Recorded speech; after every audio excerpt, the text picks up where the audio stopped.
70% of the adult population is at least on one medication. Quarter of women are on antidepressants. The rate of childhood is going up. Worldwide, there's this epidemic of distress. What can we do about that? So the first step would be to... Dr. Gabor Mate, legendary thinker, celebrated speaker and best-selling author. Highly sought after for his expertise on addiction, trauma, childhood development, and distress.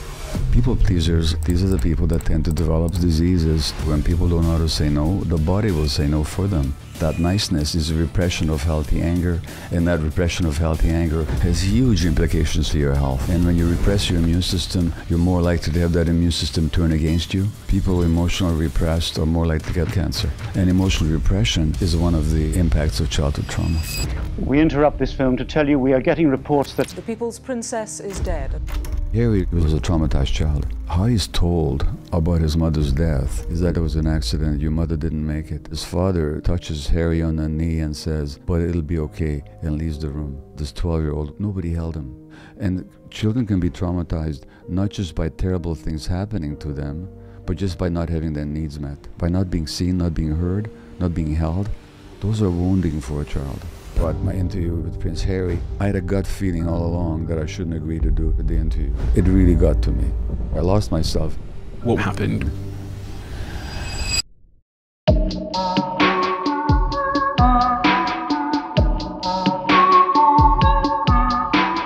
Gabor, there's a question we often ask each other in flippant conversations, which we usually kind of brush away because it's the convenient thing to do. Yeah. That question is the question I wanted to start by asking you, which is, how are you? Yeah. So that question is, for me, it brings up, two dimensions. One is how am I at this present moment, which is, how am I at this moment, which is all there is. I'm well. I feel rather peaceful inside. I'm very happy to be here with you.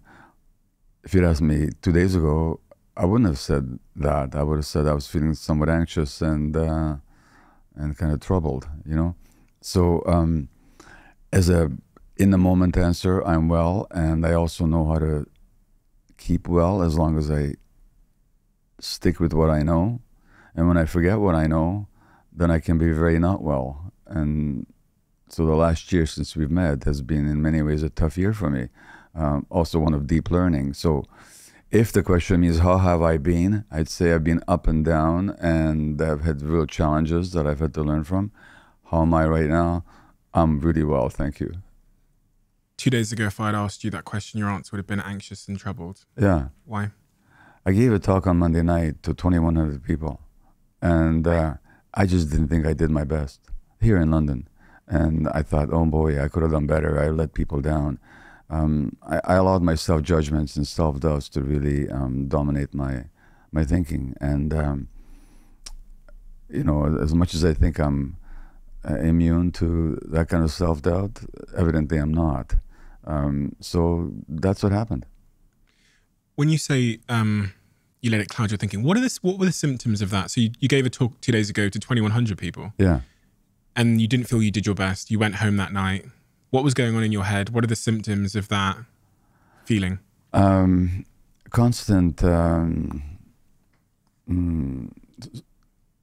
cyclical self-criticism of I could have been more present, I could have been more grounded, more attuned with the audience perhaps, but just all these self-criticisms which then are accompanied by certain feelings in the body, like kind of a roiling in my belly and so on. And that's what I went through.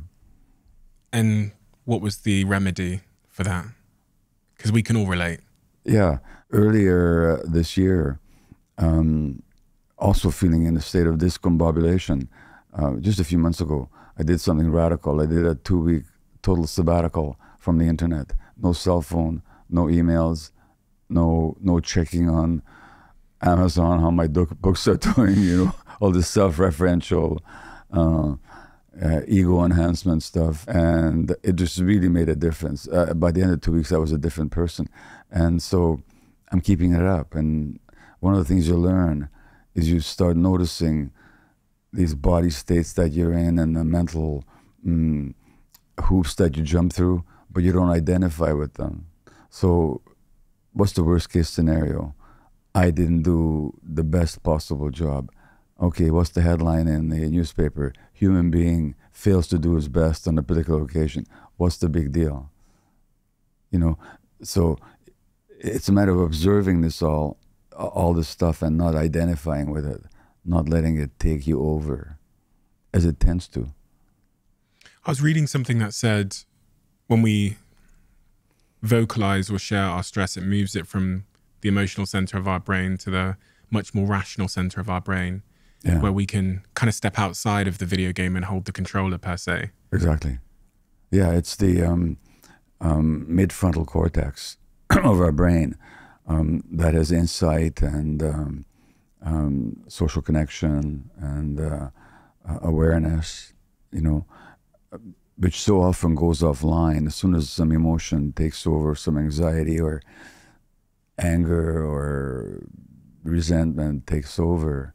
The mid-frontal cortex tends to go offline. And the more trauma you experience as a child, the more likely that is to happen, so that your insightful capacities, the executive functions, get taken over by some deeper emotional dynamics.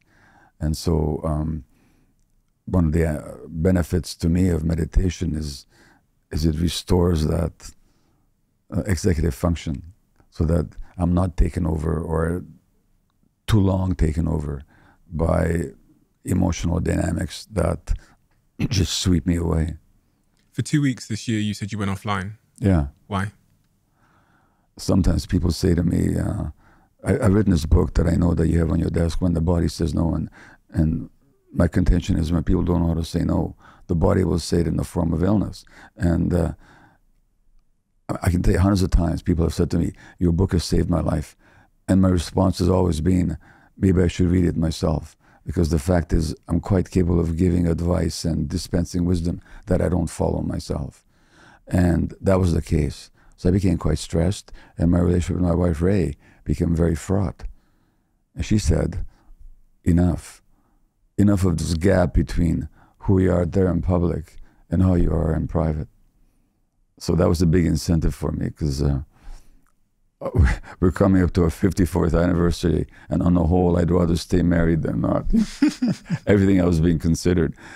But also for myself, I don't want to be that guy anymore who can speak the truth that a lot of people consider to be the truth so articulately, but not follow it myself. So I just don't want to be that person, and that takes practice. And that's why I take the break from the internet. And what was interesting is I had my cell phone on airplane mode so nobody could get through to me. A couple of times a day, I'd still pick up the cell phone and I say, what are you doing? There's nothing on it because it's on the internet. But the compulsion to try and get something from the outside to fill some gap within, I just kept noticing it. By the end of 2 weeks, it wasn't so strong anymore. So I did it because I needed to, for the sake of my own mental health. An up and down year for you, you said? Yeah. Is that the down you were talking about? Well, I remember my conversation with you, and I think I remember you telling me that you had this goal of becoming a millionaire. When I was younger, yeah. When I was younger. Yeah. And then it's when you achieve that goal that you realize that ain't all there is, that you still left very much with your internal demons. And that's a very common lesson. I mean, there's two ways to wake up. One is failure, where you keep asking yourself, but success is even more, because you think that once you get something, then you'll be happy, and So I thought, okay, well, geez, so this book, The Myth, the Normal, bestseller internationally and published in 35 languages, I should be happy. No, the more I got involved with it, and the more I toured with it, and the more engaged with the outside I became, the more miserable I became inside. So the very success of the book, and it allowed it swept me away, and I lost myself, So that was one thing. And I did this very long, exhausting tour. I wasn't taking care of myself. And then there was my interview with Prince Harry and all the frou-frou around it, before it and after it, and I allowed that to take me over as well. Really? Yeah. I mean, in retrospect, I can see what happened, but at the time I was too caught up in it to notice, So what I'm saying is that it doesn't matter what I know if I don't pay attention, rigorous attention to what's going on inside. And if I keep looking to the outside to give me meaning and give me validation, then I can lose myself. And that's what happened. Your interview with Prince Harry, how did that cause you to lose yourself? Well, in two ways. One is I had a gut feeling all along that I shouldn't agree to doing it the way they set it up. Because the way it was set up is, in order to watch it, people have to buy a copy of Harry's book. And I thought, this is not fair. 4 million people have already bought the book. Why can't I watch this interview? Do they have to buy another copy? In other words, I believed that there should be a free public service on a part of two people who can have a very interesting conversation. But out of sheer opportunism, I agreed to it. So I didn't follow my gut feeling. So I lost myself even in agreeing to the format. And afterwards, Harry and I both wanted it released to the public for free, but the lawyer said you can't do that because this was advertised as a one-time only event, and there could be a class action suit.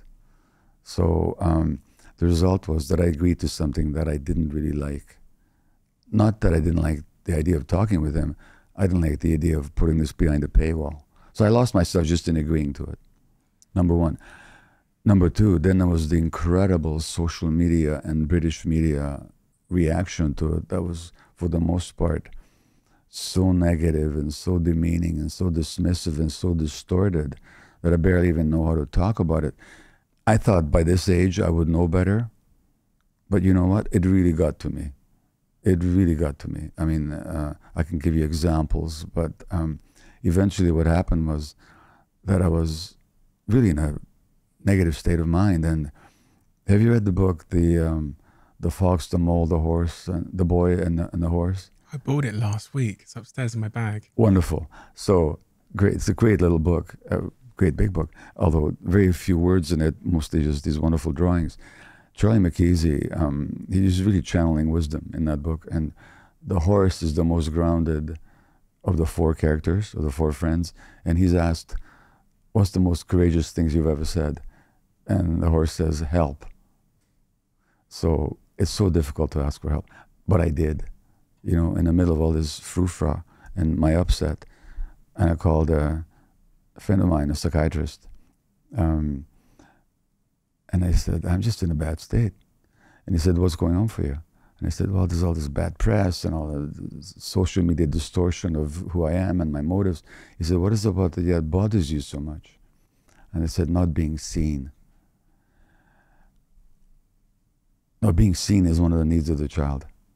But he said to me, okay, look, Gabor, when you were an infant, you're not being seen for who you are as a human being almost cost you your life, which it did. As soon as he said that, I said, yeah, this isn't about the present. This is an old, unresolved, not yet fully resolved wound. Age 79, I'm still upset at not being seen. I don't care if people agree with me or they refute my ideas, but I want them to see me and what I'm actually saying, not some distorted version created by their own minds. And when he said that not being seen really threatened your life, I said, yeah, that's what's going on. And then I could relax. So what somebody else says. I don't live in the British press. I don't live in somebody else's mind. Here I am, let them think and say what they say. But it took somebody to wake me up to that. So that's what happened. You said you could share examples of how it got to you. Yeah. Well, oh boy. They called me a stern, overbearing merchant of pain.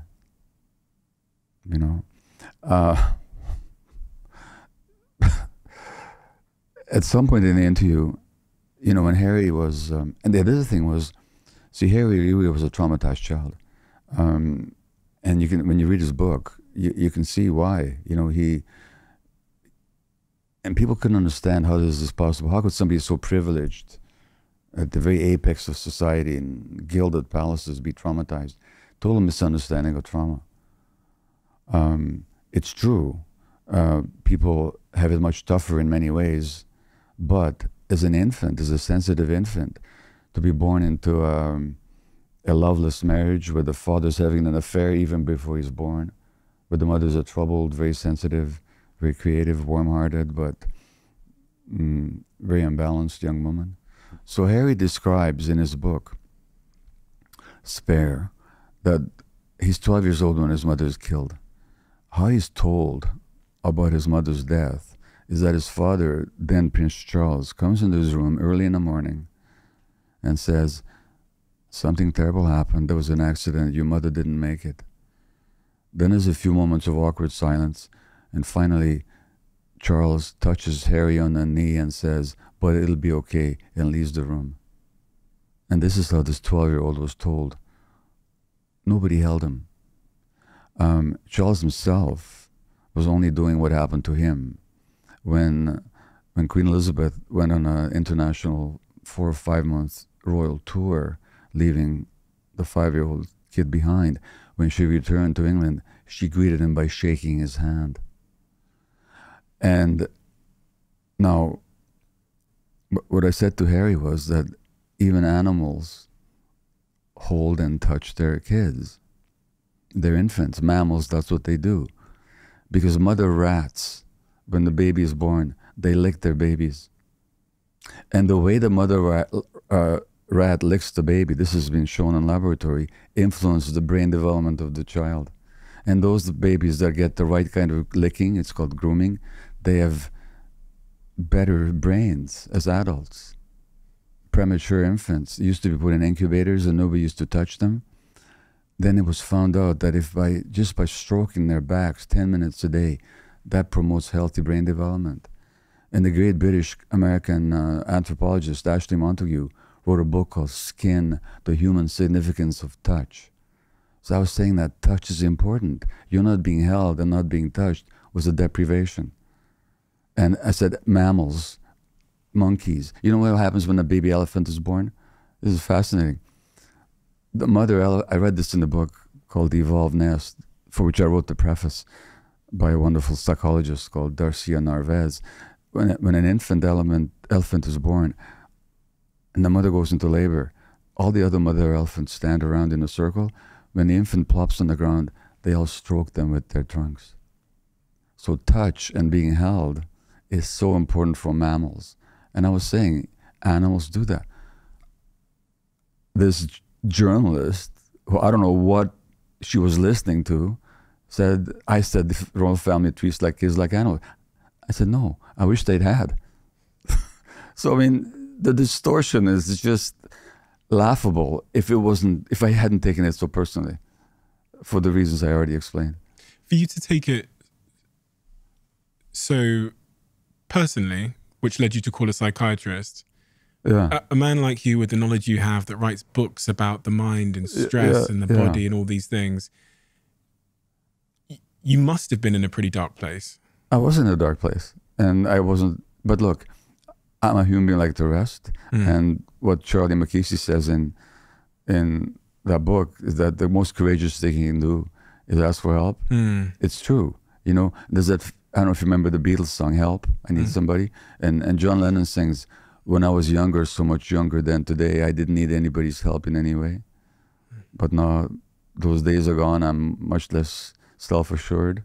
He's actually saying that when he was younger, he believed he didn't need help. But the reason he believed he didn't need help, that he has to make it on his own, because he was so traumatized as a child. His father left him when he was born. His mother left. He was brought up by an aunt. And Lennon grows up feeling abandoned, that I can do this on my own. I don't need anybody, you know? And later on, he realizes, I need help. But actually, we were all born needing help.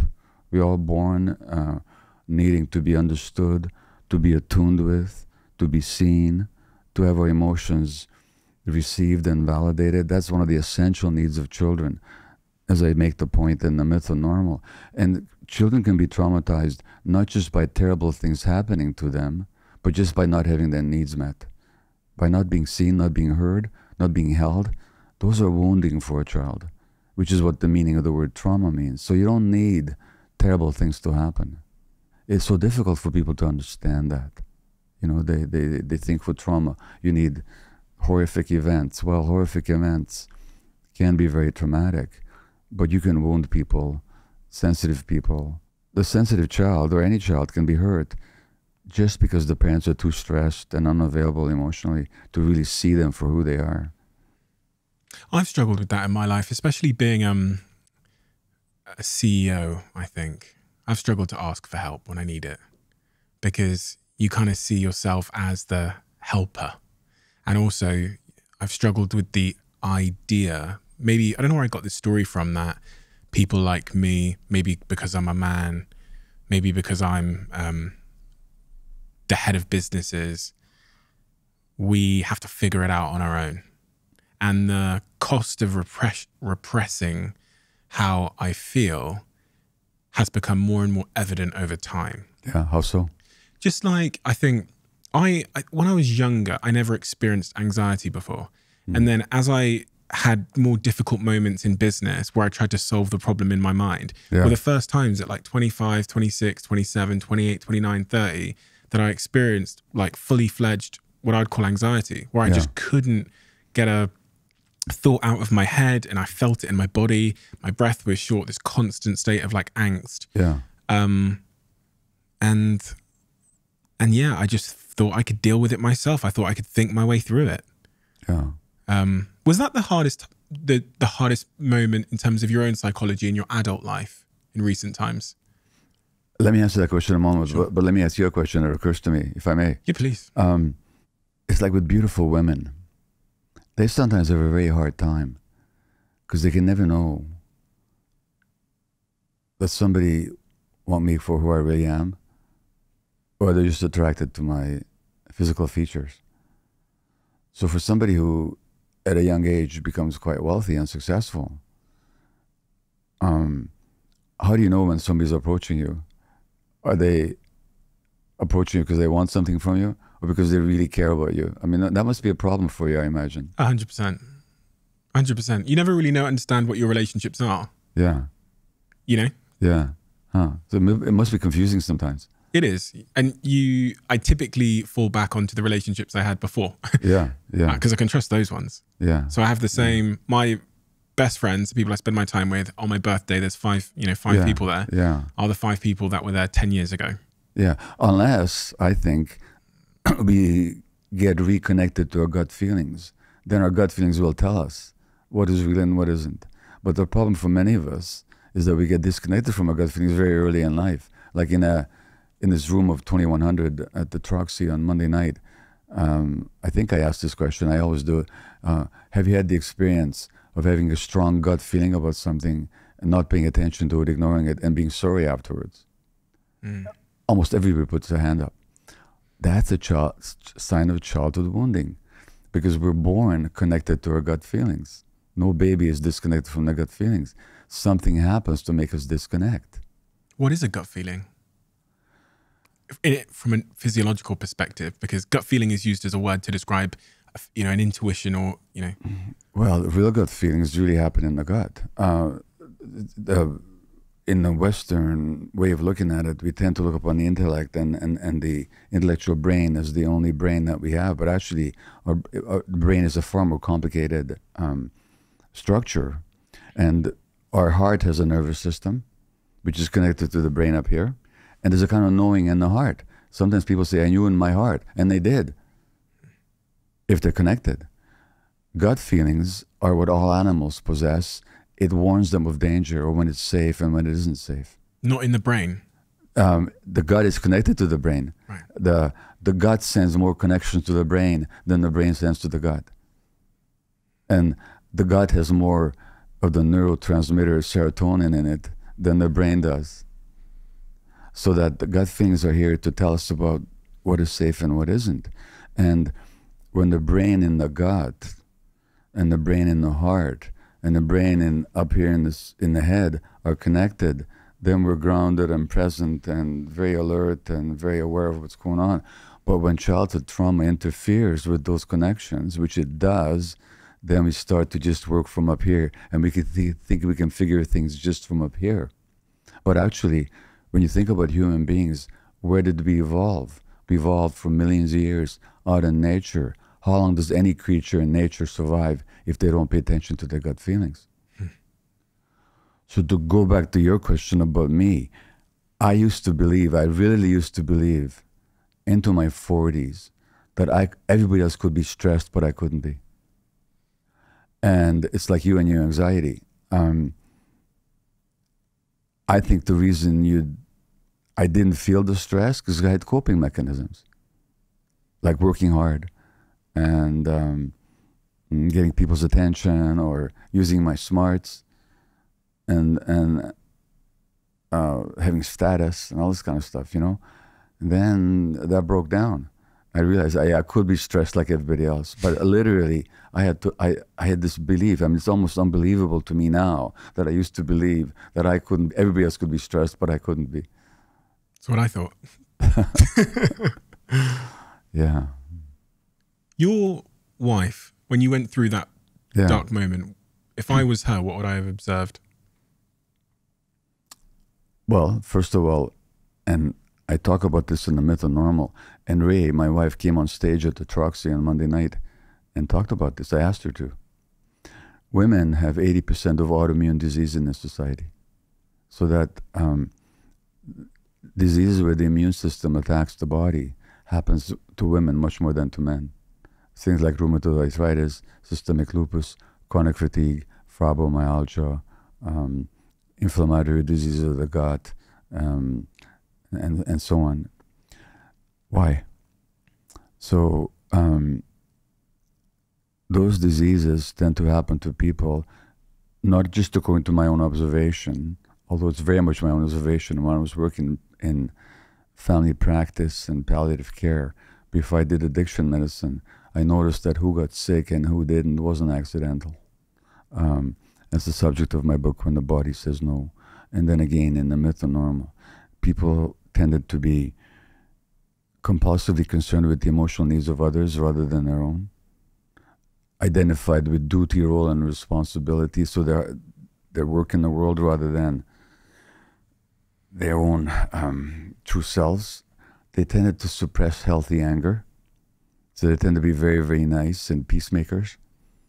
And they tended to believe that they're responsible for how other people feel and that they must never disappoint anybody. Two fatal beliefs. So these are the people that, according to my observation, but according to a whole lot of research as well, that I didn't even know about, but have since found, elegant research, these are the people that tend to develop autoimmune disease. Now, in this society, which gender is more acculturated, programmed to suppress their healthy anger, to be the peacemakers, to be the caregivers? Women. This is a function of a reality that a lot of people deny, but it's a patriarchal society, which we can talk about, but it's not a conspiracy. It's just how it works. So me in my marriage expect my wife to absorb my stresses. And if I'm unhappy, guess who I blame? And who do I take it out on? So she would experience somebody who's can be hostile for no reason and blaming, and she has to walk around eggshells. Now, thank God she's not the type to do that for too long, and at some point she'll call my bluff, and then I either wake up or she says, thank you very much, but enough of this, you know. And so she would experience somebody who was irritable and unreasonably blaming and not taking care of their own needs, and then expecting her to take care of them for me. And we both had to grow up. Now, she was programmed that way as a child. Her parents had a lot of problems, and she became the peacemaker and a caregiver emotionally. And then she carries that role into her marriage with me. And here's what the bad news is for people. We always marry somebody at the same level of emotional development or trauma resolution as we are. So when we met, we were two traumatized people, not even realizing it. And then we played out our traumas, and I played it out in the typical male way, which is to be aggressive and demanding and resentful if she wasn't around to mother me. And that's what she would have seen. And this dynamic can still arise, except when it does, she puts a stop to it right away. And I have the grace and the wisdom by now to understand, yeah, I'm doing it again. In fact, I haven't done it since then because I just don't want to be that guy, you know. But that's what she would have seen. And what was going on inside your head? Were you anxious? Were you depressed? I was anxious, and then I want her soothing. I want her, how should I say this? There's an interesting sexual dynamic between men and women that men very often unconsciously expect their women to mother them, to give them the mothering that they didn't fully receive as kids. And the women take on that role because they're acculturated in the society to do that. But then what happens sexually? No healthy guy wants to sleep with his mother, and no healthy woman wants to sleep with her son, so that the ardor and the passion kind of drains out because of this unconscious dynamic of women mothering men and men demanding that they do. So then I become frustrated. And then who do I blame for that? I blame her, rather than looking at how did I contribute how did I help create this situation? So all that stuff played out in our marriage, and we've had to learn a lot from what didn't work. In my relationship, when I was most anxious, it's also when my relationship nearly ended with my partner, because like you said, I inadvertently took it out on her because I felt that she should understand how I'm feeling and basically adapt to me. Exactly. And she didn't. And so there was conflict because I felt like she was misunderstanding me and wasn't like acting in the right way to meet the needs that I had. Like she couldn't understand, you know, and so that I think I wore her down. And then there was kind of like, as you say, that ultimatum moment where she's basically saying, listen, shall I just go? Yeah. And what you probably didn't do, and what I didn't do for a long time, is just to go to her and say, you know what, I'm feeling anxious. Yeah, that's what happened after. And I'm feeling unsettled. And I realized that I have resentful feelings towards you, you know. Instead of owning it, we act it out. Yeah. And then why don't they understand us? Yeah. You know, and actually, so what we're actually demanding is that we can be children emotionally, and they be the mothers who, without any effort on our part, will understand and see us, you know. And this is a strong dynamic in men-female relationships. And what tends to happen is that women at some point get to if they're healthy enough. Now, if they're not strong enough to assert themselves, you know what happens? They get sick. And I know this is a mouthful, but a lot of women's cancers and autoimmune diseases are precisely because of this self-repression. And I could talk about that at great length, the physiology of it. But either the body will somehow say no for them. That's why women are much more likely to be on antidepressants, because they're taking a medication for both of them. You know, and so either the woman gets ill somehow, or she asserts herself and says, I'm not doing this anymore. At which point, the guy will go seeking a younger mother who's not yet mature enough to assert herself. And this happens all the time in relationships. The cost of self-repression, the cost of sort of emotional repression. I think everybody is guilty at some point in their life of repressing their emotions. I think men do it a lot as well. I mean, if you look at the suicidality in the UK amongst men. Men tend to act it out on themselves like that, What is the cost of self-repression? Now, you talked about the physiological mechanism of what's going on when we repress our emotions and how we feel. It's been well studied, not just by me, but others, and documented, that repression of healthy anger disturbs the immune system. Now, why should that be the case? Now, healthy anger is simply when somebody is intruding on your space and they won't desist. You say, you're in my space, get out. That's healthy anger. It's in the moment. When it's done its job, it's finished with. It's different from chronic rage, which is a whole other thing. No, in other words, anger is a boundary defense. That's all it is. Animals do it. Get out of my space. You know, now, the emotional system in general has the job, the human emotional system in general has the role of allowing in what is nurturing and loving and healthy and welcome, and to keep out what isn't. That's the job of the emotional system. Let me ask you a trick question. What's the job of the immune system? Okay, I'll answer. Is to keep out what is unhealthy and unwelcome and toxic, and to let in what is nurturing and healthy. So the immune system is like, it's been called a floating brain. It is memory, it is reactive capacity. And it allows in nutriments and vitamins and healthy bacteria, and keeps out and destroys what isn't, toxins and unhealthy invading organisms and so on. In other words, the immune system and the emotional system have exactly the same role. That's the first point. The second point is they're not separate systems. Physiologically speaking, the emotional system, the nervous system, hormonal apparatus, and the immune system are all one system. And there's a whole new science, when I say new, 60, 70, 80 years old, called psychoneuroimmunology, that studies the unity. So it's not even that all these things are connected, they're one. So therefore, when you're suppressing one aspect of it, you're also suppressing the other. So people that repress healthy anger, they have diminished immune activity. And this has been demonstrated. So the repression of emotions has a physiological function. And when you repress your immune system, you're more likely to have that immune system turn against you or to fail you when it comes to malignancy.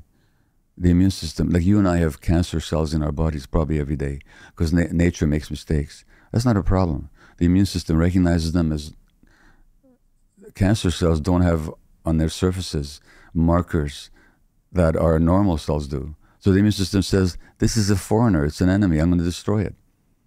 But when you repress your emotions, you can also undermine your immune system, and now your immune system will not recognize the malignancy and not destroy it, and allows it to proliferate. There was a British surgeon in the 1960s who operated on, am I talking too much? No, you're not. There's no such thing on this podcast. Okay. Because I just get so passionate about this stuff. And the reason I get so passionate about it is because it's so important in healing. And we as physicians could do so much more for people if we understood these scientific facts, but we don't as a profession. Anyway, there was a British thoracic surgeon called David Kisson in the 1960s who noticed what I noticed in my practice, that people emotionally repressed are more likely to get lung cancer. Now, it's true that most people who get lung cancers are smokers, but out of 100 smokers, only about 10 or 15 get lung cancer, which doesn't mean that smoking isn't the major contributor to lung cancer. It is. But he found that it was those of his patients that were emotionally repressed that were likely to get the lung cancer as a result of the smoking. And the more repressed they were, the less smoking they had to do in order to get lung cancer. This guy noticed this in the 1960s. So emotional repression has huge implications physiologically. And emotional repression is one of the impacts of childhood trauma. Why? The child is born with some fundamental needs. One of them, as I've articulated earlier, is for attachment, for closeness, proximity, unconditional loving acceptance by caring adults. Not just a human child. All mammalian children have that need. Without that, they don't survive. So that's called attachment. The seeking of closeness and proximity for the purpose of being taken care of or to take care of the other. And our brains are wired for attachment.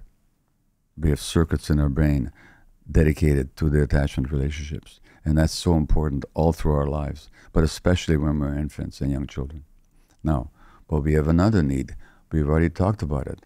I just haven't named it. The other need is for authenticity, which is to be ourselves, connected to our bodies and our gut feelings. Because again, without access to our gut feelings, we don't survive out there in nature, where we evolved and where we lived until 15,000 years ago. And so that authenticity is very important, to be connected to yourself, so that you know when you're safe and when you're not. You know what you want and what you don't want. You know how to say no when you don't want something. You know how to say yes when you do. That's authenticity. Auto, the self, being ourselves.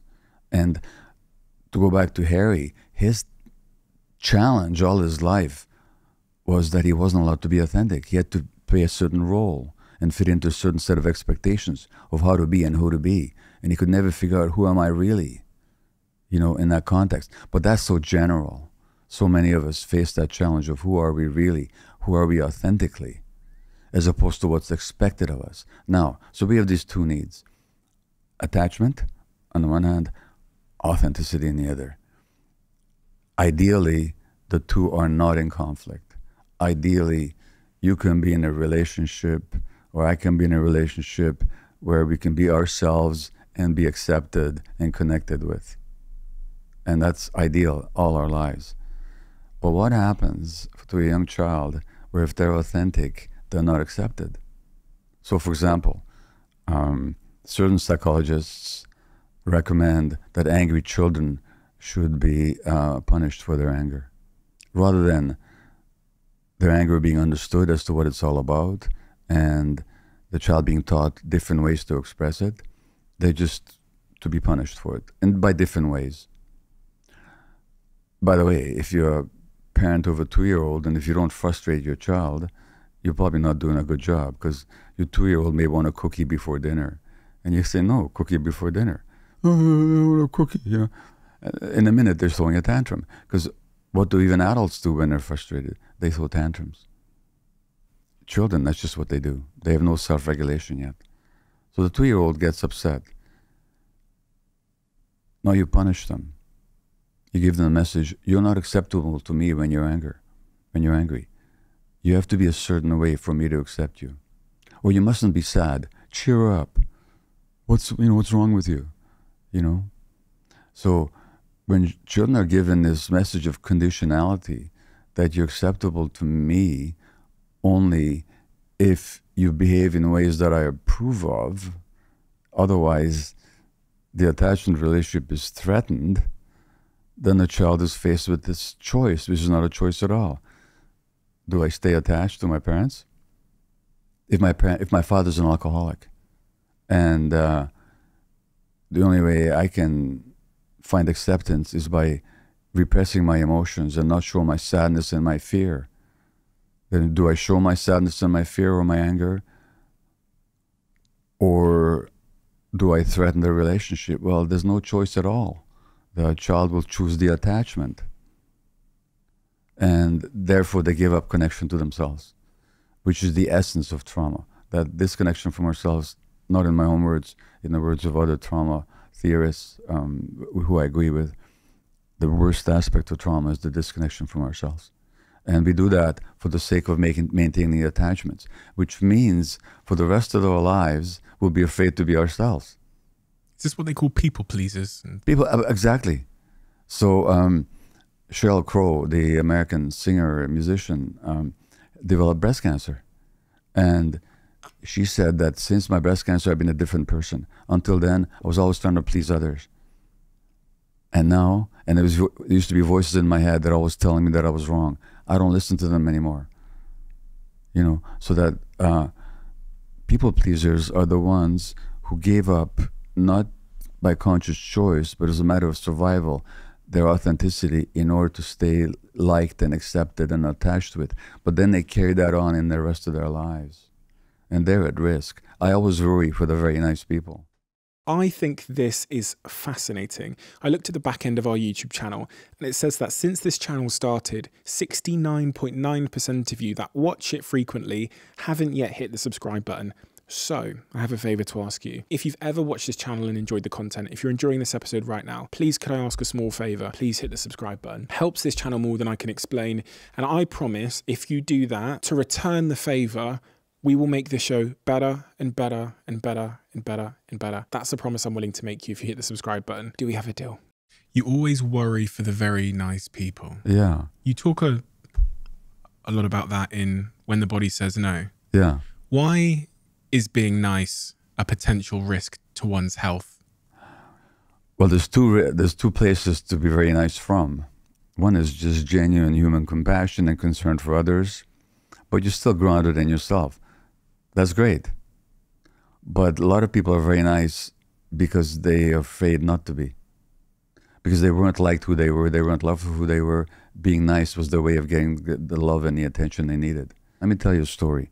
In 1870, there was a French neurologist called Jean-Martin Charcot, who was the first one to describe multiple sclerosis, which is an inflammation of the nervous system, very debilitating. And Charcot said, in 1870, without any scientific research, but just from his own observation, that this was a stress-driven disease. Okay? Now, since then, there's been a lot of research to show how stress and trauma potentiate multiple sclerosis. It's not even controversial.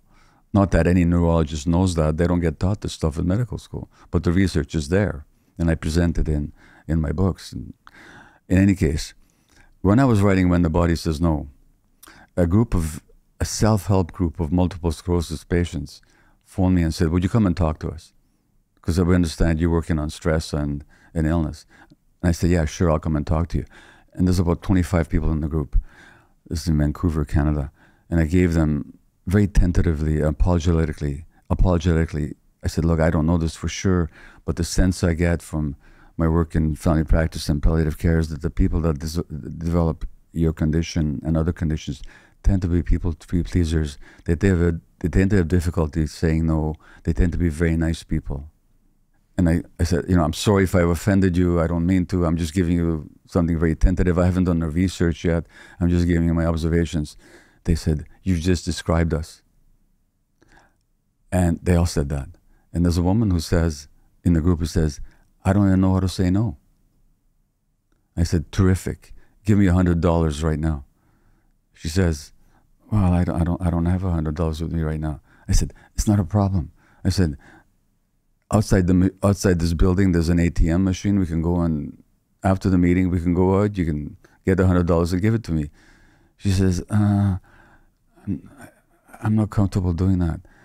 I said, listen, I'm just trying to get you to say no to a ridiculous demand by a perfect stranger to whom you owe nothing whatsoever. She said, I can't say the word. Because in childhood, now, by the way, when you have kids, you're going to find out what the word no means. Because at age 1.5, all kids start saying no. They say that long before they say yes. Why? Because that no is their boundary defense of, I'll figure out who I am. I'm not going to accede to your demands. I need to figure out what I want. Put your shoes on? No. And the parents think this is something wrong. There's nothing wrong. It's nature individuating the child. When families punish that, the child will repress the no, and the body will say in the form of multiple sclerosis. For example, Niceness, ALS, amyotrophic lateral sclerosis, or known in Britain as motor neuron disease. Stephen Hawking was diagnosed with it at age 21. He was told he'd be dead within 2 years. He lived another 55 years. Doctors don't know everything, but there's been studies on ALS patients. They're extraordinarily nice. So there was from the Cleveland Clinic in Ohio, a major referral clinic, 2 neurologists published a paper at an international ALS or motor neuron congress. Why are ALS patients so nice? And what they described was that when people came to their office for diagnosis, before they met the physician, they had underwent EDX, electrodiagnostic testing of their nerves. And the technicians who'd perform the tests would write on the side of the test, this person can't have ALS, she's not nice enough. Or I'm afraid this person has ALS, they're too nice. And the physicians, the neurologist specialists said, despite the shortness of their contact with their patients and the obviously unscientific nature of their observations, invariably they turned out to be right. And then I called Dr. Wilburn, who did this study, and I said, what did the other neurologists say when you presented this? They said, yeah, we all noticed this. We just can't explain it. Since then, there's been a study where they've asked neurologists about their patients, and the answer is all our ALS patients are extraordinarily nice. Now, what the neurologists don't do is they don't make the connection. That niceness is a repression of healthy anger, and that repression of healthy anger plays a role in the onset of that disease. So it's not a accidental connection. So why do I worry about very nice people? Because they're putting themselves at risk. Again, niceness can come from genuine concern for others, but that's not accompanied by an ignoring of yourself. You also care for yourself. Then you can be as nice as you want. But you also know how to say no. And you also know how to set boundaries. You know how to be angry if you need to be. But the niceness that comes from self-repression, that's the one that hurts. There's clearly going to be a lot of very nice people hearing that now, that know they're nice, that know they're people pleasers, that know they've experienced in their lives the consequences of putting everyone else before themselves. Yeah. It's funny, as you were talking, I was thinking about the person that I know who I think is nicest. Yeah. And that individual is sick all the time. Yeah. And I just connected that dot in my head. But I remember making a joke to her about, oh, you're sick, so like whatever, you're sick a lot. And then also thinking, oh my God, she is probably the nicest. Nice is an interesting word because that can be misconstrued as like, hiya, or like, saying nice things to someone else. But it's really at a deeper level, from what I've observed in that person, putting everyone else before them. Exactly. Or chronically serving other people's needs before their own. Well, so my contention is, as I said earlier, when people don't know how to say no, the body will say no for them in the form of illness. And for a lot of people with serious illness, the illness is the wake-up call. Yeah. And they actually learn. And when they do, that can make a difference to the course of their illness. Sometimes, not always, but I've seen examples of remarkable healing when people learn to say no and stop being people pleasers. And I just only wish that physicians understood this. So when somebody comes to them with chronic eczema and all these other chronic conditions, they will not just provide the physical treatment, but they will also talk to the person about how much stress are they taking on. It's very stressful to take on everybody else's issues and ignoring your own. It's very stressful. That stress has a physiological impact on the body. How does someone who is a people pleaser, how do they turn that ship around? Because they'll hear that, but because their niceness or their people pleasing is so deep within them and it started so early, they're not gonna change. Most of them won't change. Well, they may change if they get sick, and if they learn something from it. I've had a lot of people tell me that. But it happens very early, but it's everybody's second nature, not their first nature. It's a very interesting phrase, second nature. It means that it's a first nature. Now, no baby is born as a people pleaser. No baby lies there, no one-day-old baby lies there thinking, gosh, I'm hungry and wet and lonely, but gosh, mom and dad have been working so hard, I better not bother them. Babies will express their needs very volubly and very articulately and very loudly. That's how we're born. We're meant to be born that way. So that this suppression of that is our second nature, and that first nature never goes away. We can always retrieve it, but you have to become conscious of it. So when the body says no, I lay out certain principles of healing. In the Myth of Normal, I actually teach this exercise. Ask yourself this question: where in your life are you not saying no? Where no wants to be said, but you're not saying it? Like, let me give you an example. Let's say I come to London and we're friends, and I call you up, hey, Stephen, here I am. Do you want enough coffee? But you've been up all night helping a sick friend, or otherwise you're just too stressed to want to meet me right now. Your desire is to say no. But what if you suppress that no and you say yes for the fear of displeasing me or disappointing me or losing my friendship? If I say no, Gabor won't like me anymore.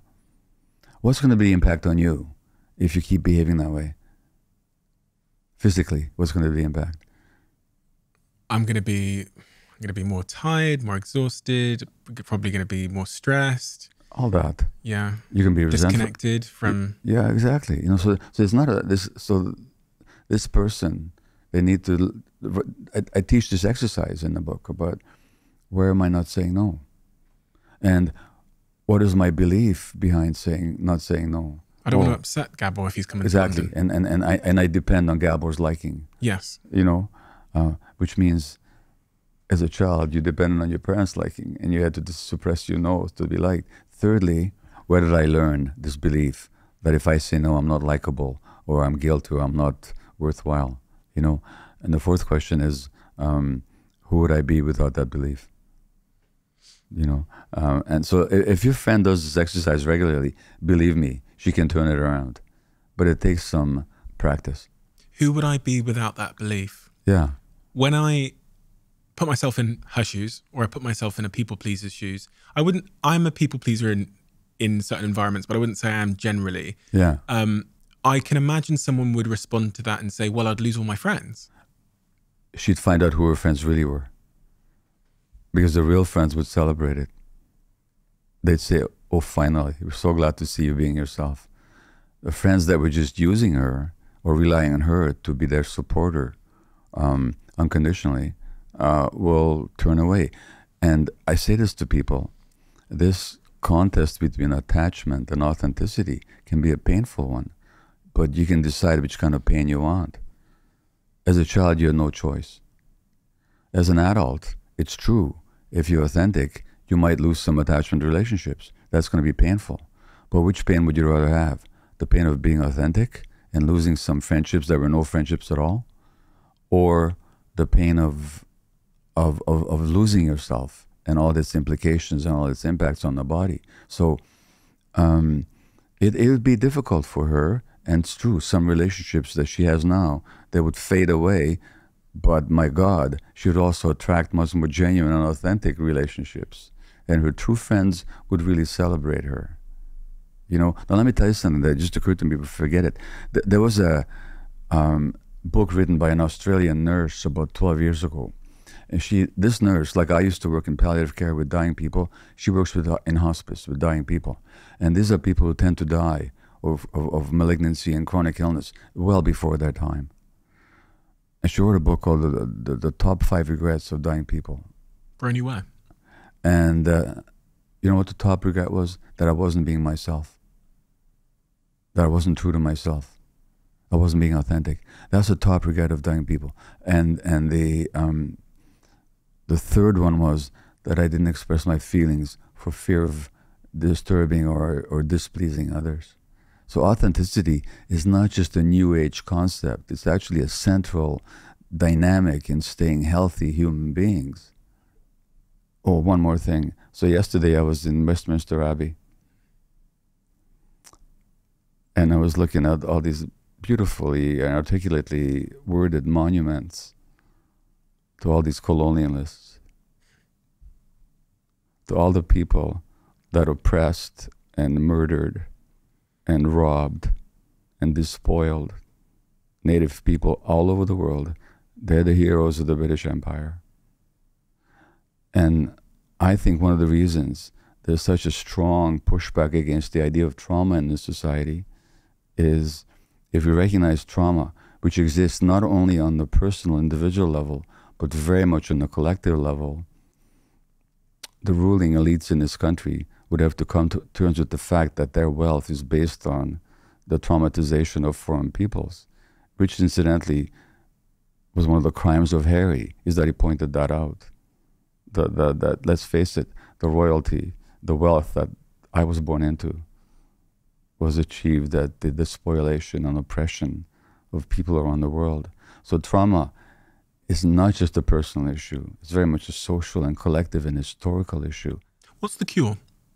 You know, because if we're many of us are byproducts of generational trauma, and we're seeking different ways to ease our pain through the means of addiction, whether it's pornography or heroin or alcohol. We can't all afford expensive therapists. but we exhibit those self-destructive behavior patterns maybe every single day, maybe with social media addictions or whatever. Yeah. What do we do? Unfortunately, the healthcare systems around the world have very poor appreciation of the emotional contribution to people's physical or mental ill health. And most physicians and most psychiatrists are not trained in it. Unfortunately, there's a huge gap between science and research on the one hand and medical practice on the other. It's maddening sometimes to contemplate it. So the first step would be to educate the caregivers. Just educate doctors about the actual science of the mind-body connection and the impacts of trauma. Educate them.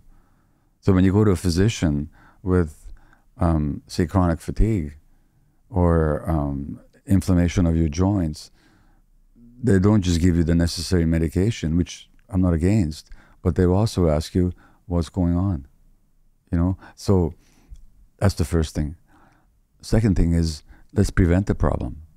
So let's support young families to be really there for their kids so that families don't have to struggle economically and their parents are so stressed.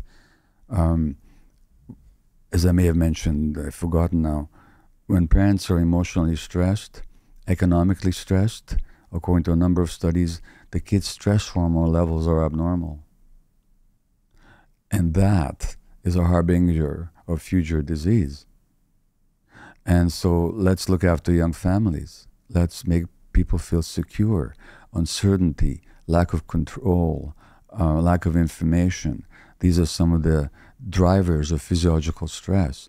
So let's create a society where there's more sense of mutual acceptance and communality and social support, you know? Let teachers be educated that the kids who are so-called misbehaving are kids who are actually troubled because of stuff at home, and that the solution is not to exclude them or to punish them, but to actually give them emotional support in the classroom and in the schools. Let the schools be.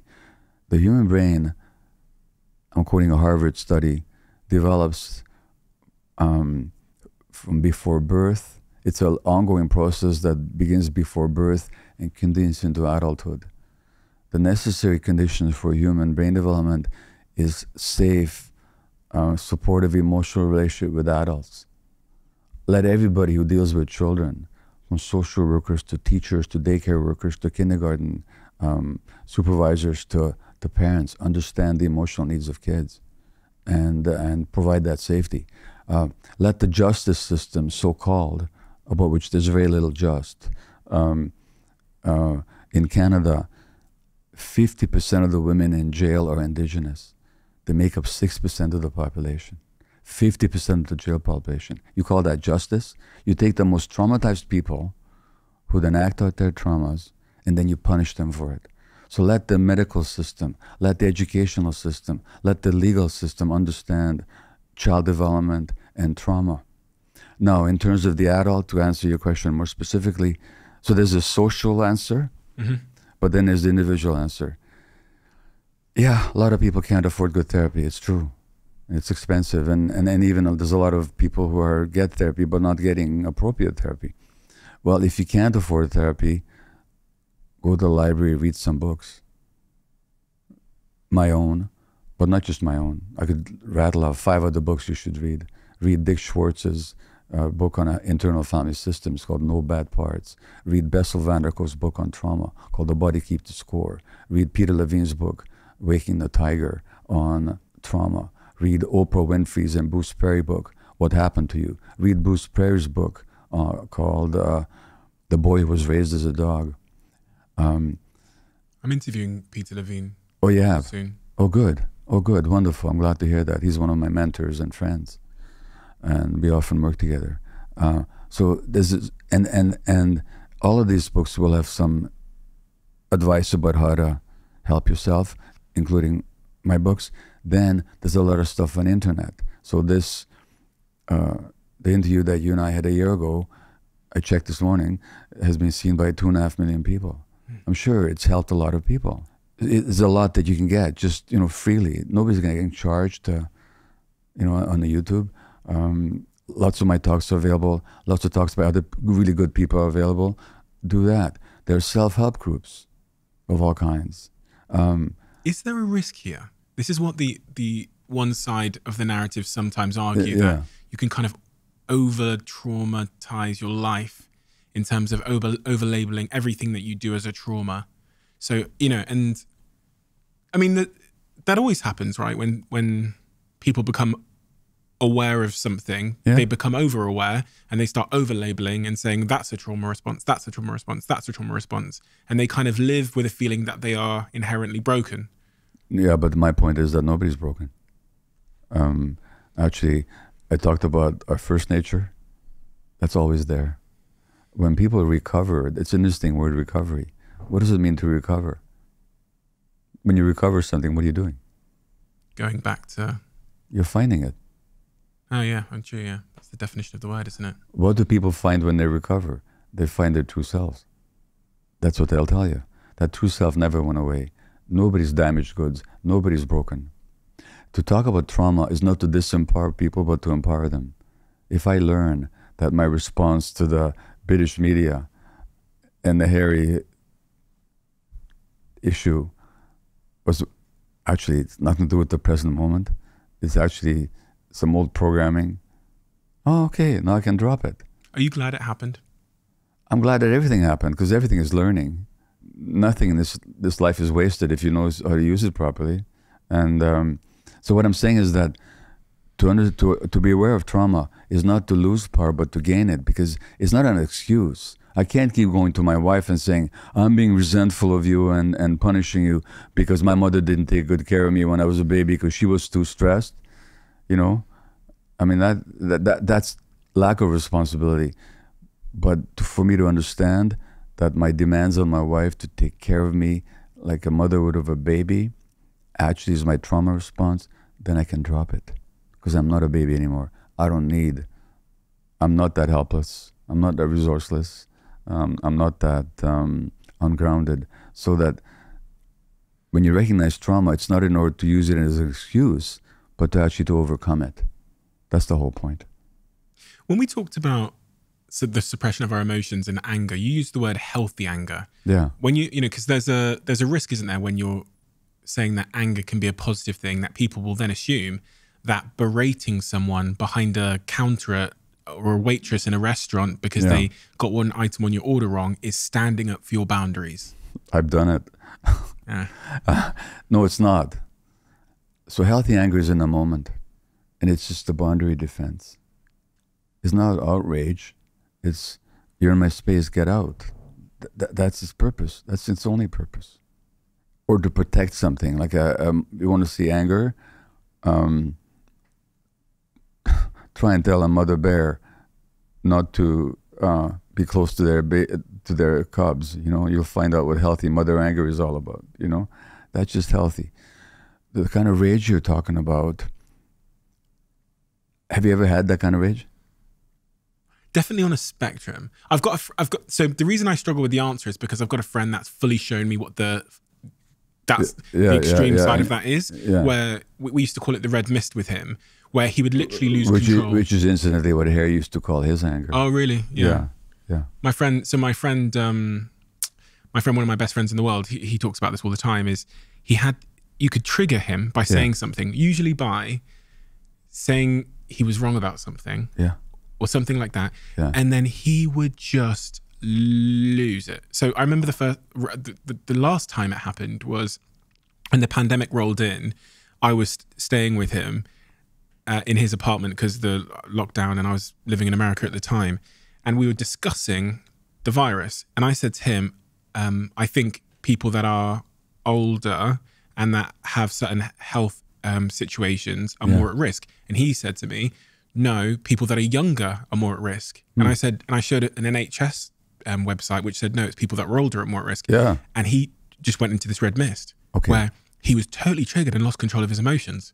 Okay, so if you observed him then, what you would have noticed is, remember what I said about healthy anger? It's in the present moment. Once it's done its job, it's gone. Yeah. Your friend, the angrier he gets, the angrier he gets. Yeah. So the rage just keeps building on itself. Now we talk about a fit of anger. It's a good word. You know where else we talk about fits? Is epileptic fits. In epileptic fits, certain electrical misfiring in the brain then recruits other brain circuits, and it gets more and more and more until the whole body's shaking, and the person may even lose consciousness and soil themselves and so on. That's an epileptic fit. A fit of anger is the same. That a fit of rage is the same. So that the more severe it gets, the more brain circuits it recruits. So rather than expending itself, doing its job, and then being gone, it actually gets worse and worse and worse. That's unhealthy anger, and triggering is a good word, because look at what the word triggering means. Now, if you look at a weapon, how big a part of the weapon is the trigger? This big. For the trigger to set off anything, there has to be ammunition there. There has to be explosive material there. So your friend is carrying a lot of explosive material. I can tell you, your friend never felt understood or validated as a child, and he's still carrying the rage of that. So you trigger him, and then by disagreeing with him and all the pain of invalidation, all the rage of not being understood now gets triggered and recruits more and more brain circuits. Now I can tell you something. Healthy anger is essential for our physical integrity. That rage, in the aftermath of a rage episode, your risk of a heart attack or stroke doubles for the next 2 hours, according to studies. Because what happens? Your blood pressure goes up, your blood vessels narrow, and the clotting factors in your blood increase. So of course you had more risk. So the repression of anger can lead to chronic illness, but so can rage lead to heart attacks and strokes and so on. So anger is a delicate thing. Shall I say something about my friend that we found out because he then went to a childhood psychologist to understand himself? And that's why I said that was the last time. So you can imagine that was 3 years ago. Yeah. The pandemic, 2-3 years ago. He went to a childhood psychologist, and what they uncovered through their work was that as a kid, he was not only a foot shorter than all the other kids, but he was both dyslexic and struggled a lot intellectually. So the people around him and on his report card basically called him stupid as a child. And then he actually found I think he found a text message at some point between his mum and his nan where they were diminishing his chances of success. And he grew up with this deep sense of like, I am not intelligent, a deep, deep sense of it. And it's come out in all of these ways as an adult. And that, you're right, that's what was coming out in that moment. I was challenging, I was taking him back probably. Well, and you know what, again, to come back to Harry, that's what happened to him. They called him stupid and thicko and naughty. And he was none of those things. He just had trouble of concentrating and paying attention because of all the stress. My friend has ADHD as well. Yeah. And so in his book, he describes that he'd been told he had post-traumatic stress. I didn't diagnose him with all this stuff. It's in his book. I said, you know what? But I think given how you were distracted as a kid, you had trouble paying attention, they called you stupid. This is ADD. And I wasn't saying he's got a disease. I was saying that was a normal response that you had to an abnormal situation, where you were under a lot of stress, and they made you wrong for it. They called you naughty, they called you stupid, they called you thicko. You're not any of that. Now, a whole bunch of British psychiatrists got their knickers tied in a knot because I made that diagnosis, you know. My God, people. I was saying to the guy, you don't have a disease. You have a normal response to abnormal circumstances. You were not stupid, ever. But children undergo this character assassination like your friend did. And imagine the rage inside him. So when you disagree with him, you're triggering all that. That's just how it works. Now, interestingly enough, people call me stupid. That's not a trigger for me. Yeah, it's not for me. Because I know I'm not. You know, I always grew up with a sense of my own intelligence. Not to overstate it, but I never had any doubt about it. But certain things you can do, like not see me, and that'll trigger me. And for context, for anybody that doesn't know why you not being seen triggers you. Well, look, I was born, you know, I may have mentioned this last year. So I was born 2 months before the Nazis occupied Budapest. Then they started exterminating all the Hungarian Jews. So literally, my life was under threat because they didn't see me as a human being. They saw me as vermin. You know, now, not that I knew that directly, but my mother, can you imagine what it was like for her to have a 2-month-old and living under the risk of death all the time for a whole year? And then, as I mentioned before, she gave me to a stranger to save my life. And I didn't see her for 5 weeks. Well, that's not being seen. And my father's not there to see me because he's in forced labor. So literally not being seen threatened my life.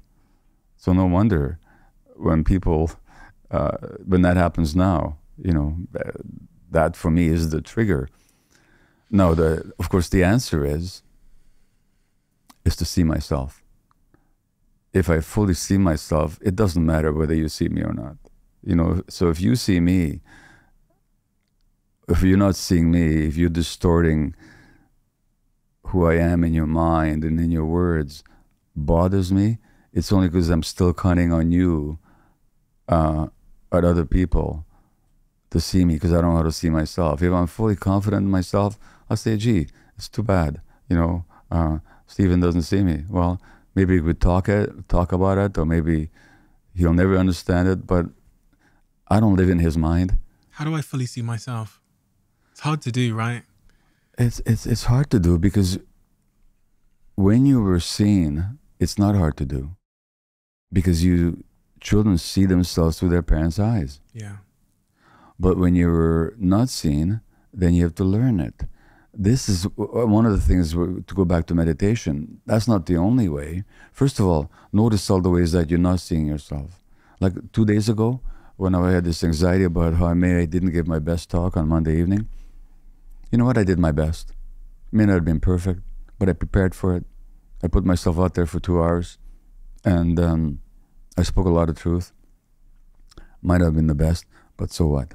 But at that moment, I wasn't seeing myself. You know, I can still lose it. So meditation, which is the form of meditation that at least I am learning, is about just noticing and seeing what's going on inside without judgment. So being aware. So it's practice. And you also suggest removing the things from your life that will stop you from seeing yourself, like social media. Well, because that can be a lot of feedback. I can't remove social media from my life, but what I can remove is my attachment to it. For example, I don't have to look at the comments on all my talks on YouTube. Who says what? Who likes it? Who doesn't like it? You know, I'm not on Facebook. I don't have I have a professional Facebook page, but I don't administer it. But people go on Facebook, and who says what? Who likes me? Who doesn't like me? You know, they can wean themselves off that. So we may not be able to stay off social media to write my books. Thank God for the internet, but I don't have to be attached to it. So it's using it, but not letting it use you, which is very hard. A new podcast sponsor that I'm super excited to talk about with all of you is LinkedIn Jobs. Hiring, as I would know, is one of the most important steps in your business. Without good people, there is no company. Trust me, I found out along the way that your business is nothing without good people. You want to be 100% certain, though, that you have access to the best candidates available. And that's why you have to check out LinkedIn Jobs. LinkedIn Jobs helps you to find the right people for your team faster and for free. So when I'm expanding my team, LinkedIn is my first port of call. I'd highly recommend it. On LinkedIn Jobs, posting a job is super easy, and you can add a purple hashtag hiring frame around your LinkedIn profile to spread the word. LinkedIn Jobs helps you find the qualified candidates you want to talk to faster. Post your job for free at linkedin.com/DOAC. That's linkedin.com/DOAC to post your job for free. Terms and conditions apply. As you may know, this podcast is sponsored by Huel. If you're living under a rock, you might have missed that. I discovered Huel's RTD about 4 years ago. Huel's RTD is basically a meal in a bottle. It is nutritionally complete. It contains 26 of your essential vitamins and minerals. It's got your protein in there, 20 grams of protein. It's got slow release energy in there in the form of those slow release carbs. it's just nutritionally complete. Not only have I got a good relationship with it in terms of health, but it saves my life in terms of those busy days where there's a higher probability of me reaching for something I might regret. If you haven't tried Huel's RTD, you could probably see it in a couple of supermarkets, but you can order it online and the link is in the description below. Let me know which flavour is your favourite, and also tell me if it ends up adding value to your life in the form of making you nutritionally complete on those difficult days. The social media and all of these things, these stimuli, I feel like I'm concerned that many of us are living in a state of chronic stress, mild background stress. Yeah. And I say that a lot because the amount of times that I catch myself, I spoke to James Nestor, who talks a lot about breathing and breath. And the amount of times that I now catch myself very shallow in breath after just looking at my phone or thinking about something. Yeah. Let's get some oxygen back into me. In bed at 1 a.m. as I'm trying to sleep, catch my breath being shallow. During this podcast, when I start thinking about something, my breath gets really shallow. Looking at my phone, my breath gets really shallow. I feel like I'm living in this state of like constant, subtle background stress. Yeah. Well, I'm glad you mentioned breath because it's one of the, to go back to the question of what people can do for themselves, they can learn to breathe. And Eckhart Tolle, was a spiritual teacher, he says that rather than go to retreats and therapists, just take a few conscious breaths several times a day. I mean, not to dismiss the other, but that's more important than anything else. And interestingly enough, the Buddha, when he was teaching his monks, in fact, one of the Buddha's assistants, Ananda, asked him, "Oh, Holy One, do you still meditate?" And he said, "Yes." "And what kind of meditation do you practice?" says Ananda. And Buddha says, "Observing the breath." So in Buddhist meditation, I'm not here to advocate for any particular pathway, and I'm not a practitioner of any religion, but hey, this is a very wise man. He thought awareness of breath as the most important portal into reality. What do you think the antidote is for the way we've designed our lives to be constant in this sort of stressful stimulation? And because I was just wondering if human beings are supposed to endure this much constant stimulus and stress in their lives, and with chronic inflammation and all these kinds of things are now killing people at alarming rates, the diseases that are caused by inflammation. What can we do about our stress, and is it okay? Maybe it's okay. Well, it's the norm, so you can say it's normal. Is it okay? Well, the question is to be answered by looking at what the impacts are. And what are the impacts? The impacts are very serious. You can see it on the individual level in terms of mental health conditions, as I said earlier, are burgeoning internationally. Autoimmune conditions are. But if you look at it also on a social level, there's more conflict, there's more division, there's more intolerance in our culture than it has been for quite a while. These are the impacts of the stressful culture that we live in. So is it okay? Yeah, if you want this, it's okay. But if you don't, it's not okay. It depends what you want. Relationships. Yeah. Romantic relationships. Yeah. Thought a lot about the role that our trauma plays in our ability to form relationships. Obviously, society's changed quite profoundly in the last couple of decades. Different sort of gender transformations have caused certain mismatches and difficulties with people connecting. The world has gone very digital now, so dating apps run a lot of dating. I think 50% of people originally meet online. That's their first point of contact. Dating is very, very hard for people, and there's a lot of people that are kind of giving up on it. Attachment, dating, trauma. I've come to learn that we are mirrors. I think I found love in my life not when I discovered anything externally, but when I did a lot of work to figure out the barriers that were standing in my way of connection. Well, you just answered your own question. Oh, really? Yeah. We can't form proper relationships until we have the capacity to be alone and be comfortable with ourselves. And the more comfortable you can be alone, which is different from being lonely, by the way, the more capacity to be allowed to be with yourself and to ground yourself in your own truth, the more likely you're able to form meaningful and positive relationships. And rather than asking me, a lot of people run into relationships to solve their problems. Then there's the initial in love phase where everything is just ideal, you know, and then reality hits. And then all of a sudden, that person who you're so infatuated with becomes your enemy, and you hate them so much. You know, I mean, I've experienced such hatred for my wife over the years. And when I've been disappointed or dissatisfied, you know, because I was looking to her to fill me with, and nobody can fill you from the outside.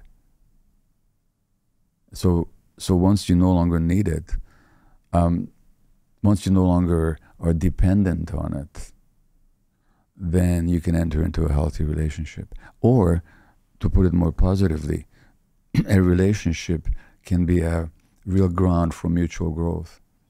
So you can enter into a relationship. You're not going to be perfect. You're never going to be perfect. Carry a certain degree of trauma, a certain degree of dysfunction, certain things that trigger you, as we said earlier. But if both people are committed to the truth, which my wife Ray and I have been, I mean, that's one thing you can say about ourselves, you know, for all the stuff that we've been through, ultimately the truth mattered more than who's right and who's wrong. So if you're committed to the truth and working it out, and if the fundamental love is there, then you can grow together. And so for me, the relationship has been the most important growing ground of my life, not the therapy that I've had or the reading that I've done. Not that I'm dismissing any of that, but the actual relationship has been my most important schooling in how to become authentic. There's no real chance of a good relationship if one or more parties in that relationship aren't committed to truth and they're committed to being right or to victory. Or it happens all the time. As I said earlier, people always meet at the same level of emotional development or trauma resolution, so that water finding its own level. But when one person starts growing and the other doesn't, it becomes impossible. Either the person that does the growing gives it up and goes back to their previous selves, which is almost impossible, or the other person is challenged to start growing themselves, or they're going to split. That's just what's going to happen. And again, to go back to the situation between men and women, this is what tends to happen. And I've seen it in my own marriage. I've seen it as a physician, as an observer of human beings. The couple are kind of getting along, but then the children come along. Now the mother's carrying energy has to go towards the children, where it needs to go. The father may feel now their nose is a bit out of joint, because now they're not getting the attention. And now the woman has a decision to make. Do I look after the 3-day-old baby or the 3-month-old baby, or do I look after the 35-year-old baby? And to the extent that the mother chooses to look after the 35-year-old baby, she's depriving the 3-month-old. A lot of women then make a choice that I need to look after my kids, and I can't put all this caring energy, mothering caring energy, into my husband anymore. And then relationships get into trouble because the guys can't stand it. I've seen this over and over and over. And I'm not saying it's universal, but it's very common. Sex. In your practice, I imagine you've come across this quite often, where there's a sexless relationship and that's causing issues. What is typically the true cause of that? That disconnect with intimacy, with sex in the bedroom? Because a lot of people are struggling with that. Yeah. Well, first of all, I think today we jump into sexuality way too early. In other words, we talk about intimacy, but intimacy really means the innermost. And we tend to have physical intimacy before we have emotional intimacy. So that people jump into bed rather quickly. I'm not being prudish here. I'm not prescribing that you should only have sex when you get married or anything like that. But when we enter into sexuality early, without the emotional intimacy and the emotional authenticity, then the sex becomes divorced from our real needs.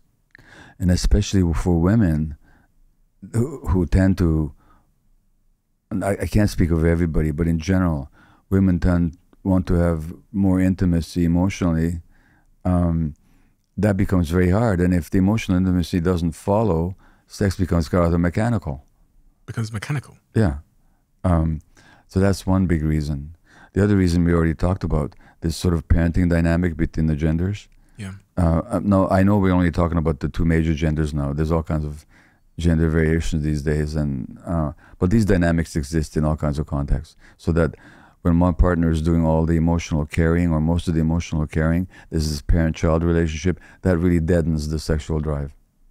You know Marissa Peer? Sorry? Marissa Peer. She's a psychologist. She actually said to me the other day, never call your partner mummy or daddy. Yeah. For this very reason. Yeah, well, good. That's a good way to put it. I think it's because we put sexuality, and this society, of course, just glorifies sexuality, and if you look at some of the most famous sex symbols, who were they? Abused women, like Marilyn Monroe, deeply traumatized child, and abused as an adult by President Kennedy and just about everybody. And she was the woman everyone wanted to sleep with, so that there's a really distorted sexuality here.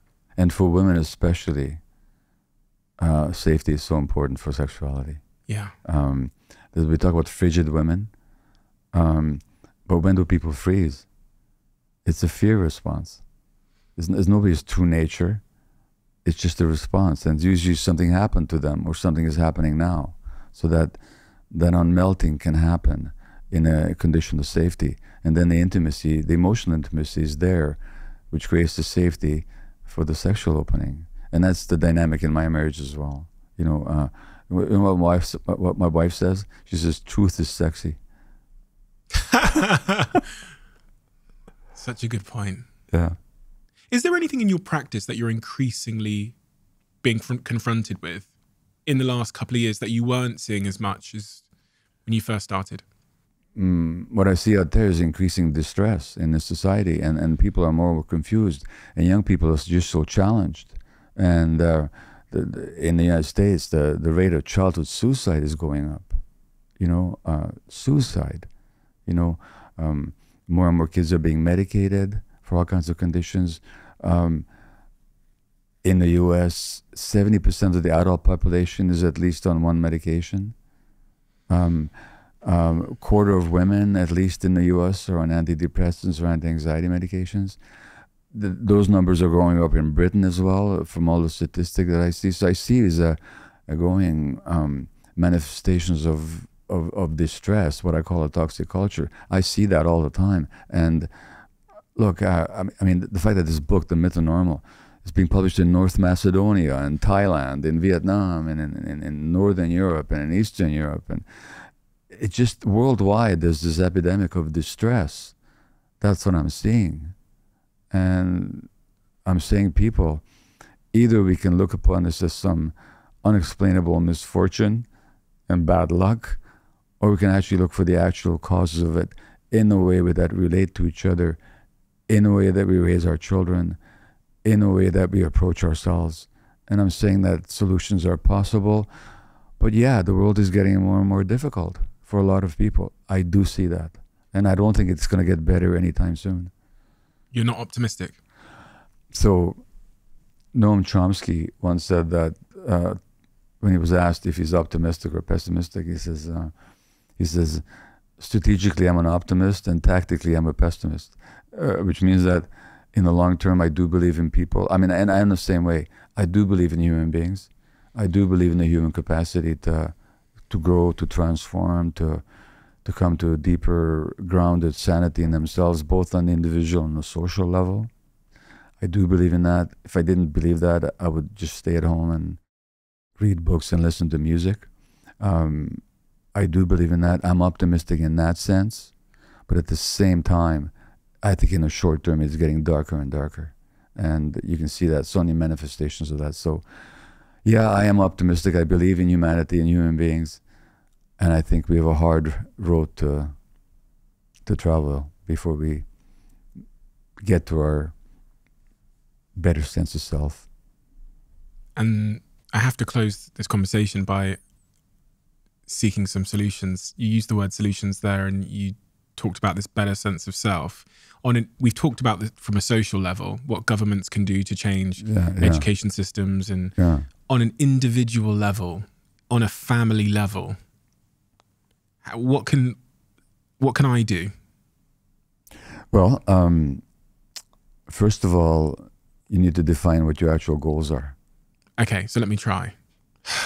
I want to do work that serves others. I want to do work that I find fulfilling and that keeps me challenged. Yeah. And I want to which incidentally serves your health, because it's been shown that people that live a life of purpose and meaning, they're physiologically healthier. I want to be healthy because I want to do all of these things for longer. I want to have relationships that are full and true and raw and honest. Okay. And I want to, I think that's it. That's the work and personal. And then I want to raise a family that is beautiful and pure and free of as much trauma as I can possibly make them be. And I want to be close to my children in a way that I wasn't close to my parents. Yeah. Well, then the question you have to ask yourself is, what factors in your life support those goals and what don't? What activities are you engaged in that will support those aims? What will undermine them? And seek to diminish or eliminate the ones that are undermining your goals, and strengthen the ones that are supporting it. You know, that's what it is. And, you know, and your intentions, by the way, are not only superficially the ones you articulate. If I want to know your real intentions, I have to look at how you live your life, not what you say about it. So when I was a young parent, if you had asked me, what is your goal, what's your intention, I would have said, it's the happiness of my children. And I would have said that totally sincerely.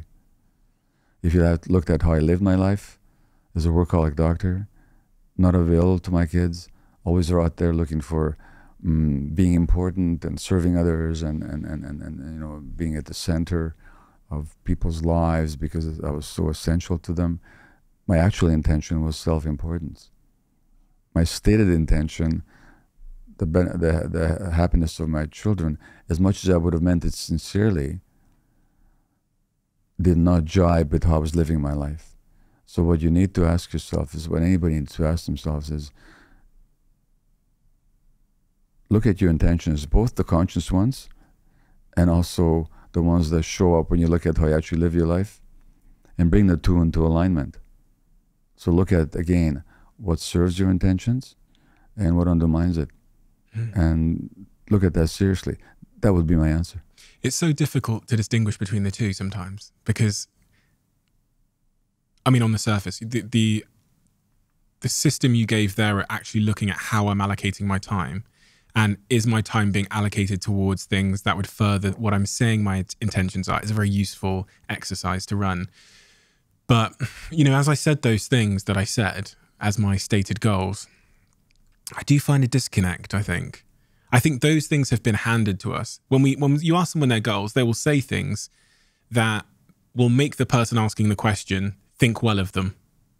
Because there's one goal that you didn't state. Which is, I stayed away from the selfish goals? No. What's the one I didn't state? Inner peace.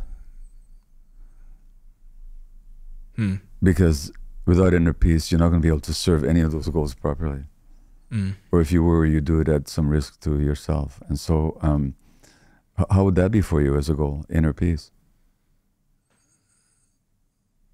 And then if running around serving others in the name of this so-called higher goal undermines your inner peace, then you're not on the right track. And you know who I'm talking to? I'm talking to myself. Talking to me as well. Yeah. Inner peace is not a selfish goal. It's from a position of safety, a position of inner peace, that we can speak compassionately and truthfully to others, that we can serve our other goals. But, you know, Eckhart Tolle talks about our inner purpose and our external purpose. And you stated a bunch of external purposes. And that's why there's I believe, if I may pardon the diagnosis, but or the analysis. But that's why that disconnect that you mentioned, because the goals that you stated were largely external. Mm-hmm. And what are the internal goals? Inner peace. Very good. Yeah. Now you have to put that into the mix. And once you do, I don't believe that. Now, nobody handed that to you. I think this is the issue with workaholics, is we think that the path to inner peace is just by aiming at the external goals. Like I think maybe at some level that's what I believe. Workaholics think they can work their way or external validate or trophy their way or #1 book their way to inner peace. Because temporarily, when your book shows up as #1 on the bestsellers list or shows up at all, you feel some inner peace. But it's addictive. And there's a wonderful physician and researcher, Vince Felitti, who studied childhood trauma quite a bit and showing its relationship to adult negative outcomes. And he said, it's hard to get enough of something that almost works. And so, yeah, you can get that temporary inner peace, but look at the long-term consequences of the workaholism. It's not inner peace. I can tell you that. You know, I can tell you after long experience, it doesn't matter even how successful you're out there. We started the conversation with this. It's never going to give you inner peace. Inner peace doesn't come from the outside.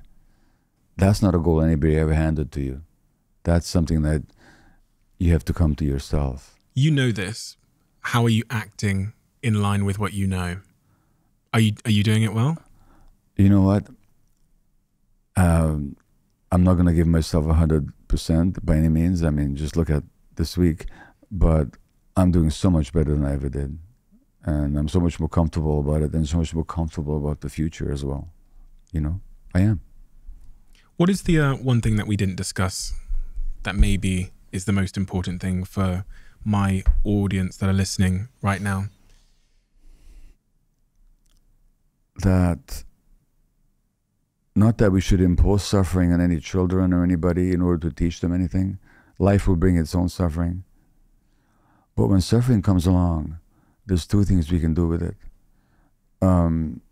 We can try and just get rid of it, not to feel it, to numb ourselves, or we can actually learn from it. So suffering and pain can be big teachers if we know how to relate to them.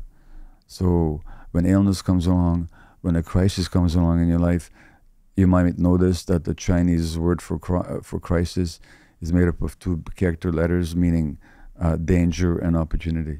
Really? So when there's a crisis, there's danger, but there's also opportunity to learn and to grow. And there's such a thing as growing older. In other words, not just getting older, but actually growing older and actually still keep growing as you get older. And that growing older actually has to do with becoming more and more authentic to yourself. So sometimes I do that successfully, sometimes I don't, but that's certainly the journey. And I'd recommend that journey to everybody. You can actually grow older. In other words, you don't have to shrink, you can actually grow. When you said the word growth there, it reminded me of something you said in a topic we haven't actually talked about, which I did want to speak to you about, which was vulnerability. Yeah. I remember you making this interesting connection. I saw it somewhere online between vulnerability and growth. Yeah. And vulnerability is a risk for a lot of people. It's always felt like a risk for me. So vulnerability comes from the Latin word vulnerare, to wound. To wound. Yeah, that's vulnerare, to wound. And so as human beings, or as any living creature, we're all profoundly vulnerable.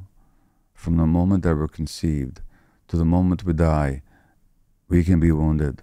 We can be wounded physically, we can be wounded emotionally. That's just a given. When children are safe and seen and understood, they can accept their vulnerability because they have the confidence that they can deal with it. But when children are traumatized or not understood, not seen, and they're alone emotionally, the vulnerability becomes too painful to bear. So we shut down our sense of vulnerability in order not to feel the pain. But when you look at life, nothing grows without vulnerability. So a tree doesn't grow where it's hard and thick, does it? It goes where it's tender and soft, and there's these shoots that are very vulnerable. They can be eaten by animals or insects. A crustacean animal, like a crab, cannot grow inside a hard shell. What does it have to do when it needs to grow? It molts and becomes this soft creature that's very vulnerable. But without that vulnerability, there's no growth. Without emotional vulnerability, there's also no growth.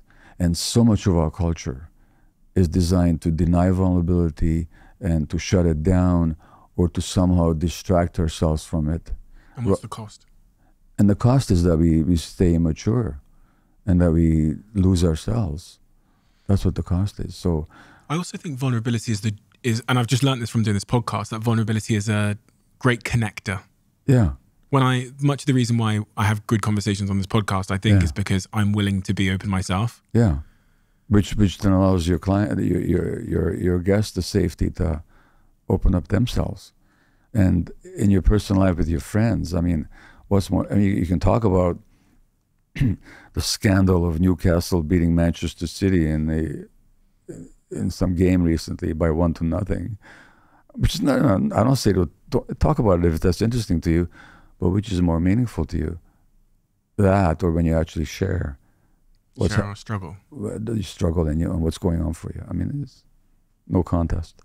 But so much of this culture is designed to distract ourselves from our vulnerability.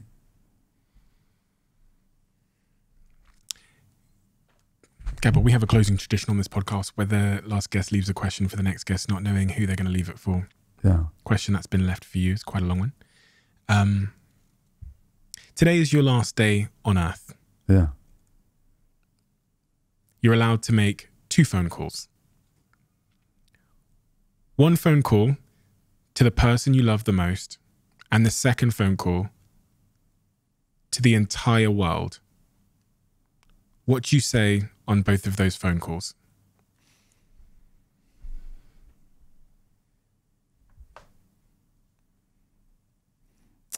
What John Lennon sang all those years ago. All you need is love. And the phone call to the person you love the most? To the person I love the most, I don't have to say anything at all. Why? Because she knows. But if you were calling her on that last day, I'd say thank you. what for? For everything. And you know what? I may even say that to the world. I might even say thank you. You know, I mean, for all the struggles and the travails and troubles and tribulations of childhood and adulthood and parenting and career and all this. Thank you. You've given me so much. That's what I would say. I mean, if I wasn't giving advice, which is all you need is love, which is advice. No, forget that. I just say thank you. How do you want to be remembered? As somebody who did his best to make a difference.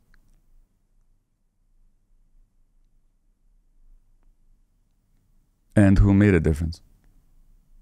Which I know I have, by the way. So, not that everybody agrees with me, but I also know I've made a difference. What difference do you think you've made? How to say this without sounding egotistical? But I get so many messages from around the world. I mean, literally from around the world. That reading my books have transformed people's relationship to themselves, have made them understand themselves. I think I mentioned maybe in a different interview that the best review I ever had of The Myth of Normal was that some young guy said to me, "Thank you, I read that book and I remembered myself." So my work, for those who are open to it, really helps to connect them to themselves and to see themselves clearly. And that's a gift. In a world where it's increasingly hard to see who we really are.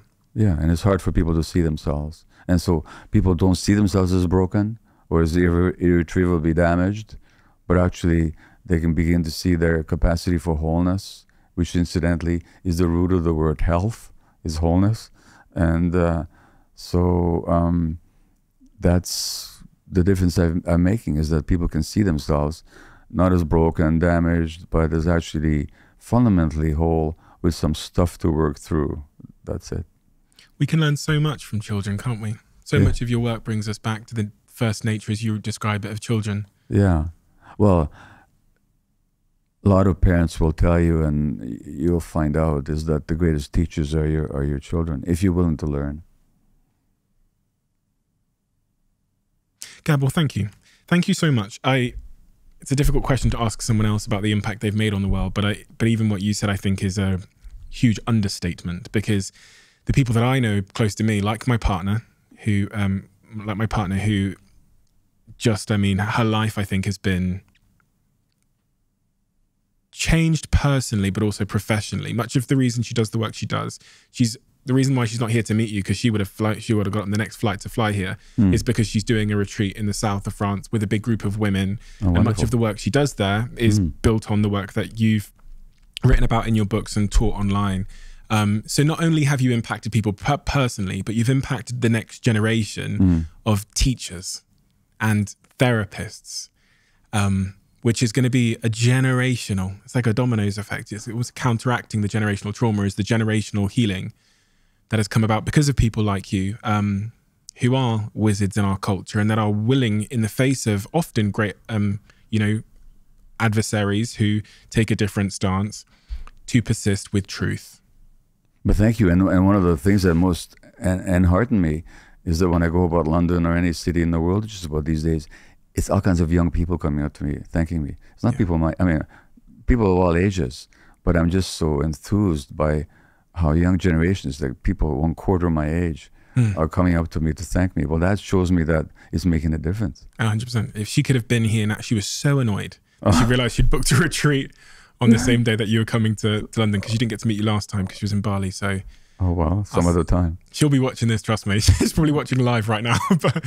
But thank you so much, Gabor, again, for your generosity and your wisdom. It's changed my life, and it continues to change many other people that are listening to this, but all around the world. So thank you. Thanks so much. As you guys may know, this podcast is sponsored by one of my favorite brands in all the world, which is Whoop. AI is a topic I've spoken about various times on this podcast, and it's a topic that I'm pretty obsessed with, but we don't often talk about how it could be used as a force to make our lives even better. Whoop is using the power of AI to drive meaningful, positive change. My Whoop doesn't leave my wrist, and their new feature, which is called Whoop Coach, uses the power of advanced AI to synthesize all of your health and fitness data and to provide you with personalized recommendations to support you on your health and fitness journey. You can literally ask it questions like, why am I so tired? Or can you help me build a strength training program? And its advanced AI system will provide you with answers that are unique to you. So if you would like to check it out and level up your health and fitness journey in the process, go to join.whoop.com/CEO to get a free month's Whoop membership.